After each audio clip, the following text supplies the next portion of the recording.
Boa noite, Sam. Eu me chamo Alessandro. Tenho 48 anos e moro em São José dos Pinhais, que fica em Santa Catarina. Venho contar para você uma experiência sinistra que passei com alguns amigos há anos atrás. Acho que já faz 10 anos que aquilo aconteceu. Porém, nunca vou esquecer da coisa que vi. Até hoje sinto arrepios, só de lembrar dos fatos macabros que por ali estavam acontecendo. Eu trabalho como barman já faz mais de 10 anos.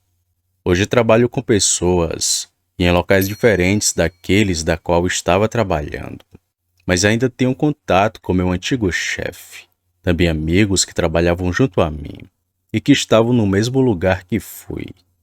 Em fevereiro daquele ano marcamos uma viagem de carnaval. Iam fazer uma excursão com os funcionários do restaurante onde trabalhava. Mas devido à alta demanda do carnaval daquele ano, acabaram remarcando a viagem para março, no pós-carnaval, onde não teria muito movimento. Estava feito então. Remarcaram a viagem para uma quinta-feira. Iríamos passar sexta, sábado e domingo na praia. 3 dias em um lugar muito visitado daqui de Santa Catarina. O destino era Itapoá. Já estava tudo planejado e acertado pelo nosso antigo patrão. Chegamos à praia no final da tarde da quinta-feira. A casa ficava a 10 ou 5 minutos de caminhada da praia. Pode parecer pouco, mas a cidade é pequena. Mas que de um lado tem uma praia, que se estende por uma grande faixa de areia, tem as casas e pousadas, e uma imensa mata com muitos quilômetros. Quanto a isso, não estou exagerando. Mas é porque percebi isso quando fui ao lugar. A primeira desde então. A cidade era cheia de pousadas e casas de praia, onde a grande maioria eram alugadas ou não tinham moradores, mas tinham pessoas que por lá moravam. Alguns residiam em lugares bem afastados, tipo sítios e fazendas daquela região, pois até isso eu percebi. O lugar, apesar das residências, era bem próximo de uma mata, tanto que aos fundos da onde a gente estava, já era limite entre a cidade e o matagal. A rua naquela época não era asfaltada, mas tinha uma boa iluminação durante a noite. Segundo o dono da casa, era seguro andar por ali até tarde da noite, mas não era tão seguro graças àquele demônio. A casa tinha 2 andares, pois éramos em 48 pessoas. Além dos funcionários, alguns levaram esposas, filhos e namoradas. Eu fui sozinho porque na época estava solteiro. Pelo tanto de gente, já dá para saber que não caberia muitas pessoas ali. Então tive a ideia de dormir no alpendre da casa, que estava repleto de armadores para a rede. Então, junto do seu Alfredo, outro barman que trabalhava comigo, armamos as redes e fomos descansar um pouco devido ao cansaço da viagem. Mas tão bom foi o descanso que acabamos pegando no sono, acordando por volta das 7 horas da noite. Levantei e fui jantar alguma coisa. Depois voltei para o alpendre para conversar com seu Alfredo, que me disse estar sentindo um entalo no peito, uma sensação de que algo ruim estava perto de acontecer. Ainda disse para ele ir no hospital que ficava bem perto, assustado pela sua dor no peito. Mas seu Alfredo disse que não era nada. Talvez fosse o frio por estar ali fora. Concordamos e a certa hora da noite entramos para dormir no chão mesmo. Mal sabíamos que essa decisão tinha salvo nossas vidas. Sabe-se lá o que teria acontecido conosco se a gente tivesse lá fora, com aquilo à solta pelo bairro. De manhã, assim que acordei, já notei seu Alfredo pior do que na noite anterior. Novamente perguntei se ele não queria ir no hospital para checar a pressão e a diabetes, porque achei que poderia ser isso. Mas ele disse que não, e que estava tudo bem. Eu não queria dizer, mas dali comecei a sentir de que algo estava muito errado. Seu Alfredo era homem alegre, brincava conosco e fazia piada de tudo, mas agora estava tenso e estranho. Mas não fiquei pensando muito nesse assunto, pois logo às 8 da manhã fomos a caminho da praia. Tomamos banho, bebemos e comemos um churrasco muito bom à beira da praia. Mas a certa hora notei a ausência do meu grande amigo, o seu Alfredo. Perguntei à sua esposa onde que ele estava, e ela me disse que seu Alfredo voltou para casa, alegando não estar se sentindo bem. Muito preocupado, fui até a casa ver o que estava acontecendo, mas no caminho de lá, vi ele saindo de uma mata densa que tinha nos fundos da casa em que estávamos, a mesma que citei antes. Quando me viu, o homem grilou os olhos em mim. Estava assustado como alguém que vê um fantasma, mas depois sorrindo deu com a mão e me chamou para ir até lá. Ao chegar perto dele, perguntei o motivo de estar ali. E seu Alfredo me disse: Alessandro, você acredita no sobrenatural? Respondi que sim, e ele começou a falar. Esta noite vi uma coisa muito estranha. Tava sentindo aquele entalo no peito que te falei. Depois que todos dormiram, só eu que fiquei acordado. Nem dormi direito essa noite eu dormi. Fiquei com aquilo no peito até certa hora. Já não aguentando mais, levantei para beber um copo d'água, para ver se melhorava a minha situação. Mas foi aí que ouvi um som muito estranho, e que me aparentava estar aqui, dentro da casa. Mas depois, ouvindo bem, notei que era lá de fora que vinha um barulho, vindo do alpendre da casa. Era um cansaço, meio chiado, um grunhido, gemido. Era estranho demais. Caminhando lentamente, fui até a porta da cozinha. Mas quando cheguei lá, a coisa correu, e notei que aquilo era pesado e também muito rápido, pois ouvi quando ele pulou a pequena mureta da casa.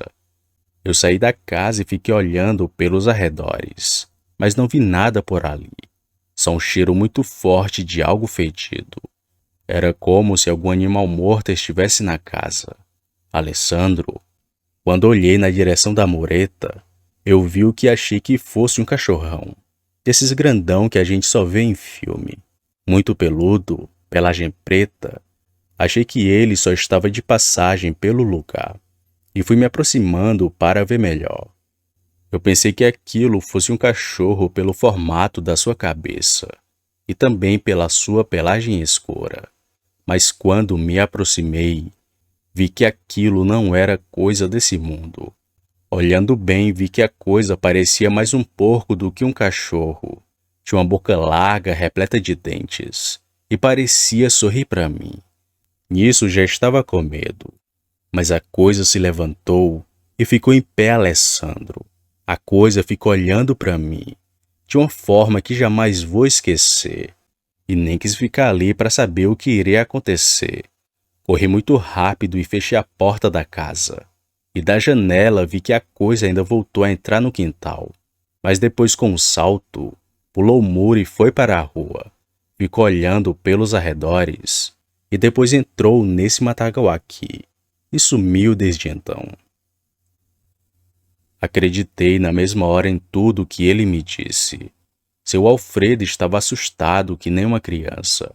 Era estranho demais para ele estar me contando aquilo. Ainda no mesmo dia, ouvimos uma história ainda mais cabulosa, onde a fera teria entrado na casa de uma mulher. Um certo caseiro de um dos muitos sítios daquela região disse que o bicho estava andando logo depois da meia-noite. Costumava invadir as casas e procurar por janelas ou portas abertas, já que alguns moradores tinham a mania de dormir assim. Talvez sendo esse o motivo dele ter aparecido onde estávamos. A mulher que teve a casa invadida era tipo um boato daquela região, mas disseram que ela foi embora, depois que viu o bicho tentando subir as escadas da sua casa, já estando dentro do seu imóvel. Disse: não posso afirmar se foi verdade, mas a certeza era que algo muito estranho estava aparecendo por ali, e todo mundo dizia a mesma coisa como seu Alfredo. Era um lobisomem, e não demoraria para chegar a minha vez de ver a tal criatura. Sabe o mal do curioso? Então, eu sofro disso há bastante tempo. Não é por duvidar das histórias, ou pensar que são mentiras, mas queria ver aquilo que todos estavam comentando. Mas agora, pensando bem, seria muito melhor não ter visto aquela criatura. Fiquei traumatizado com aquilo que vi. Ainda hoje sofro sonhando com a mesma coisa por várias noites. Nos outros 2 dias que passamos na casa, fiquei vigiando para ver a criatura. E tive o desprazer de ver o bicho. Foi na segunda noite. No caso, no sábado para o domingo. No outro dia iremos retornar para casa. Então aquela seria minha última chance de ver o tal bicho. Ainda fui avisado pelo seu Alfredo para não esperar a coisa aparecer e esperar que desse o dia da nossa partida e irmos embora dali. Mas procurei o problema e o encontrei. Estava com tanta vontade de ver o lobisomem que passei a dormir no corredor que dava acesso à porta da cozinha, o mesmo lugar da onde seu Alfredo viu o bicho. Também fiquei lá para não incomodar as outras pessoas, já que de vez em quando me levantava para olhar a rua pelas persianas. E foi assim nas 2 noites, me levantando e olhando lá fora. Até que deu certa hora e vi o maldito. Quando olhei, pensei que fosse um cachorro, mas olhando bem notei que além de grande, era estranho demais para ser um. Dessa vez a coisa não estava sozinha. Brigava com vários cães que latiam fervorosamente. O bicho pulava, corria e se levantava fugindo daqueles cachorros. Nessa briga acabou que o lobisomem correu para a mesma mata que seu Alfredo falou. Mas o estranho veio logo depois, assim que o bicho entrou naquela mata. Eu achava que ele tinha ido embora, mas olhando bem e pela pouca iluminação da rua, notei aquela coisa em pé, no meio da mata olhando diretamente para mim. Parecia saber que eu já estava olhando para ele. Com medo, saí de perto e voltei para me deitar. Os cães que há pouco latiam fervorosamente foram baixando o tom pouco a pouco, até não ouvir mais nada, dando o sinal claro de que o bicho enfim havia ido embora. No outro dia pela manhã falei para o seu Alfredo do que vi. Andamos por aquela estrada que se estendia por muitos metros e não vimos nenhum sinal daquela criatura, como pegadas ou pelos deixados para trás devido à briga com os cães. Nada, simplesmente o lugar parecia normal. Bom, passamos o último dia na praia e ao final do dia fomos arrumar nossas coisas para irmos embora. Saímos de Itapoá às 7 da noite.